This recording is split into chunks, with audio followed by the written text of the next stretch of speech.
Šiandien važiavau taksi vairuotojas ir sako, aš tai myliu savo darbą, aš pats savo bosas, va, nieks nevadovauja, nesako man ką daryti.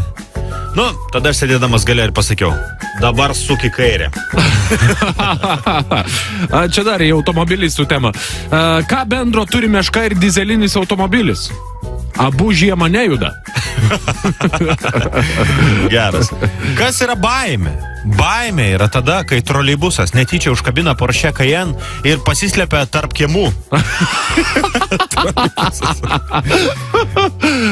Žodžiu, vyras grįžta po darbo namo, žmona įbučiuoja taip meiliai, uždega 18 žvakučių ant torto, vyras pasižiūri ir sako, nesupratau, brangioji, kažkas gimtadienį švenčia. Taip, brangusis, mano kailiniai, jie šiandien sulaukė pilnametystės. Geras. Dar Vyrai, vienas. neleiskit, kad moteris jums duotų tokį ženklą. Taip, Justytė išnešė šiukšles, sutvarkė kambarius ir net paruošė namų darbus. Nu, bet mama vis tiek pastebėjo, kad ji neščia. Siaubas. Čekas Norisas žvejyboje nenaudoja meškerės. Jis liepia žuvims išlipti į krantą ir išsiskaičiuoti pirmais antrais.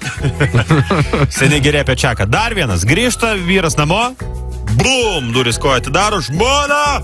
Laimėjau milijoną. Opa! Krauk daiktus. Žmona klausė. Geras. Nu kokius, sako. Vasarinius, žieminius. Kokius, rudenius. Kur važiuosim? Ha! Visus. Krauk ir varyk iš čia.